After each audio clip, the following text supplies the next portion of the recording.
Delhi liquor స్కామ్లో కవిత arrest తర్వాత కేటీఆర్కు చంద్రబాబు నాయుడు గుర్తొచ్చారని ఒక వార్త ఇప్పుడు సోషల్ మీడియా వేదికగా చక్కర్లు కొడుతున్న నేపథ్యంలో అసలు కవిత అరెస్ట్ అవ్వడం ఏంటి, కేటీఆర్కి చంద్రబాబు గారు గుర్తు రావడం ఏంటి, అసలు ఎందుకు గుర్తొచ్చారు చంద్రబాబు గారు అనే అంశానికి సంబంధించి మనతో మాట్లాడేందుకు ప్రముఖ రాజకీయ విశ్లేషకులు, ప్రముఖ సీనియర్ జర్నలిస్ట్ సిఎస్ రావు గారు మనతో ఉన్నారు. సార్తో మాట్లాడదాం. సార్ నమస్తే. సార్ నమస్తే. సార్, ఢిల్లీ లిక్కర్ స్కామ్లో కవిత అరెస్ట్ తర్వాత కేటీఆర్కు చంద్రబాబు నాయుడు గుర్తొచ్చారు అంటూ కూడా ఒక వార్త ఇప్పుడు సోషల్ మీడియాలో చక్కర్లు కొడుతూ ఉంది. అసలు కవిత గారు అరెస్ట్ అవ్వడం ఏంటి, కేటీఆర్కు చంద్రబాబు గారు గుర్తు రావడం ఏంటి, అసలు చంద్రబాబు గారు కేటీఆర్కి ఎందుకు గుర్తొచ్చారు అంటే ఏం చెప్తారు? ఇప్పుడు ఏదైనా సరే తన దాకా వస్తే తప్ప ఆ బాధ అనేది తెలియదు. ఇప్పుడు కల్వకుంట్ల ఫ్యామిలీకే వచ్చింది బాధ. ఏంటి? కవితను అరెస్ట్ చేసింది ఈడీ. లిక్కర్ స్కామ్ ఎప్పటి నుంచో ఉంది. లిక్కర్ స్కామ్ రెండు సంవత్సరాల నుంచి అది ఎడతగిన సీరియల్ లాగా నడుస్తూ అరెస్ట్ వరకు వచ్చింది. అరెస్ట్ చేసి తీసుకెళ్లారు కవితని.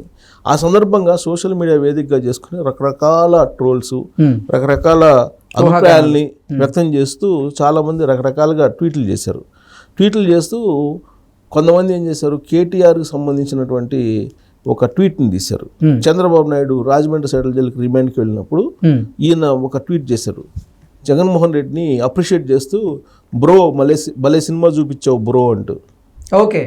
ఆ ట్వీట్ని తీసుకొచ్చి ఆ ట్వీట్ని చూపించి కర్మ సిద్ధాంతం అంటే ఇలా ఉంటుంది, సో ఎప్పుడు కూడా సహాయం చేసిన వాళ్ళకు ద్రోహం చేయకూడదు, ద్రోహం చేయకపోయినా పర్లే, నువ్వు కాముగా ఉండాలి, ద్రోహం ఇప్పుడు సహాయం చేసిన వాళ్ళకి నువ్వు మళ్ళీ సహాయం చేయకపోయినా పర్లే, కానీ ద్రోహం చేయకూడదు. నీ చేతనైతే సహాయం చేయి, లేదా కాముగా ఉండు, అన్యాయం మాత్రం చేయి మాకు. ఇది చెప్పేది సనాతన ధర్మం. ఇప్పుడు ఎవరికైనా చేతనైతే నువ్వు సహాయం చేయి. అసలు మామూలుగా మన సనాతన ధర్మం ఏం చెబుతుందంటే అపకారికి ఉపకారం చేయాలి. అపకారం అయినా సరే ఉపకారం చేయని చెప్తుంది. సరే నువ్వు ఉపకారం చేయకపోయినా పర్లే, అపకారం చేయొద్దు.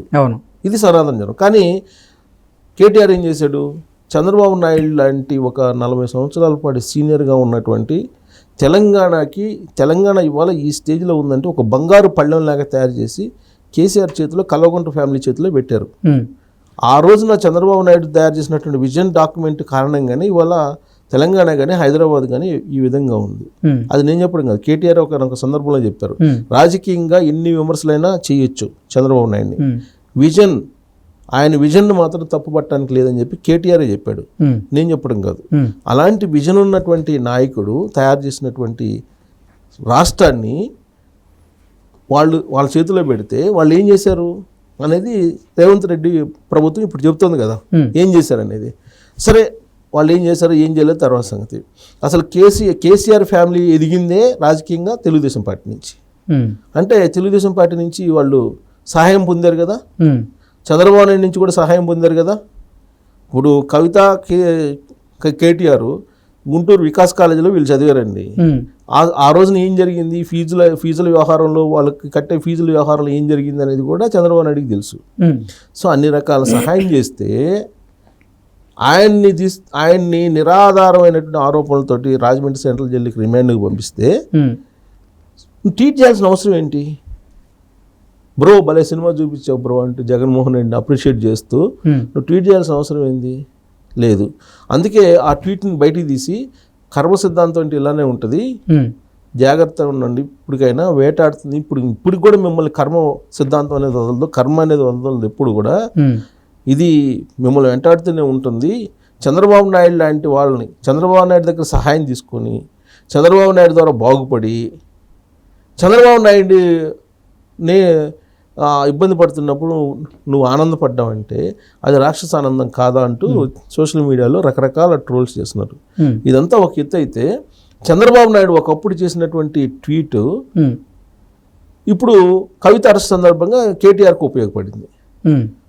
సో ఎలా ఉపయోగపడింది అని అంటే, చంద్రబాబు నాయుడు అరెస్ట్ అయినటువంటి సందర్భంగా ఒక ట్వీట్ చేశారు, ఈడీలు తర్వాత ఈ సిబిఐలు ఉపయోగించి కేంద్ర ప్రభుత్వం భయపిస్తుంది విపక్షాలని అనేటువంటి ఒక ట్వీట్ చేశాడు. ఈడీలని, సిబిఐ అని, లేదంటే ఇతర కేసులు అని చెప్పి దేశవ్యాప్తంగా జరుగుతున్నటువంటి ఈ అంశాలని తీసుకొని ఆయన ఖండిస్తూ, ఇప్పుడు ఈడీలు, సిబిఐని లేదంటే ఐటీని పెట్టి భయపిస్తున్నారు, ఇలా ఇది మంచి పద్ధతి కాదు ప్రజాస్వామ్యాలు అని చెప్పి ఒక ట్వీట్ పెట్టారు అప్పట్లో. ఆ ట్వీట్ని తీశాడు కేటీఆర్ బయటికి తీసి ఆ ట్వీట్ని రీట్వీట్ చేశారు.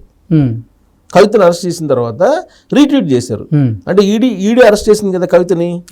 సో ఇప్పుడు ఎన్డీఏలో భాగస్వామి కదా చంద్రబాబు నాయుడు.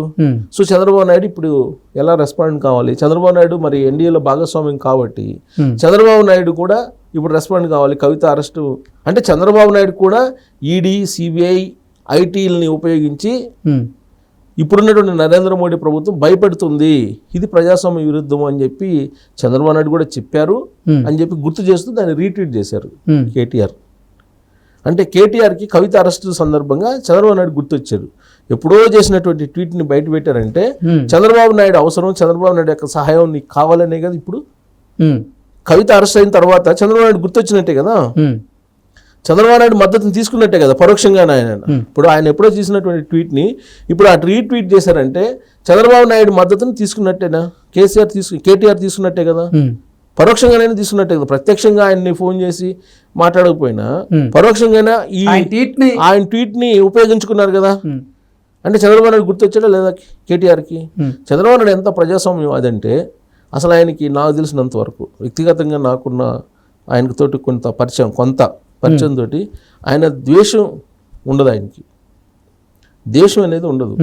ఆయనకి కనుక ద్వేషం ఉన్నట్టయితే లేదా శత్రుత్వం ఆ భావం ఉన్నట్టయితే కల్వకుంట్ల ఫ్యామిలీ అసలు ఉండేది ఇప్పుడు దాకా.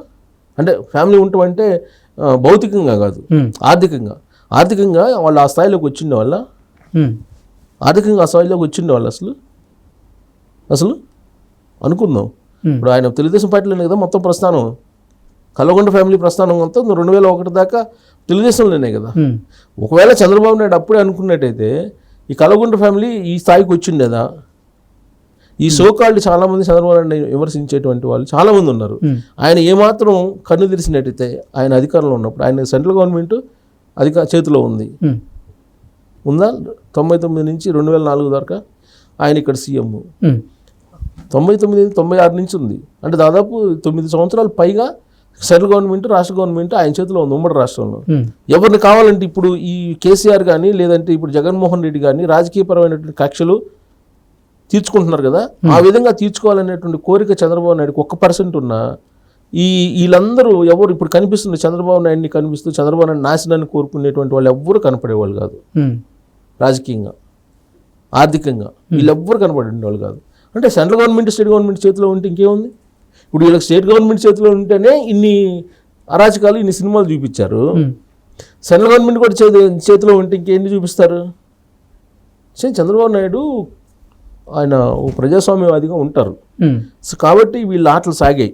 ఎవరిని రాసినా మీడియాలో అప్పట్లో, ఎవరిని చేసినా ఆయన ప్రజాస్వామ్యవాదిగా ఉన్నారు కాబట్టి వీళ్ళందరూ ఈ స్థాయిలో ఉన్నారు. ఆయన విమర్శిస్తూ ఉన్నారు ఇవాళకి కూడా. అందుకే తెన్నింటి వాసాలని లెక్క పెట్టకూడదు, లెక్క పెట్టకూడదు అని పెద్దవాళ్ళు అంటారు. ఇప్పుడు కేటీఆర్కి మరి కవితను అరెస్ట్ చేసినప్పుడు ఎందుకు గుర్తొచ్చాడు చంద్రబాబు నాయుడు? చంద్రబాబు నాయుడు గుర్తొచ్చాడు కదా.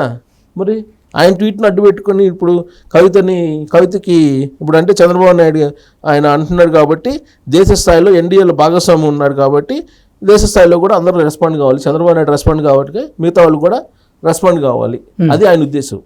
అంటే చంద్రబాబు నాయుడు సలాం కొట్టినట్టేగా ఆయన కేటీఆర్. అంటే బాధల్లో ఉన్నప్పుడు తెలిసిద్ది ఏదైనా, తన దాకా వస్తే కానీ తెలియదు అంటారు కదా, అదే ఇది. Okay sir, thank you so much.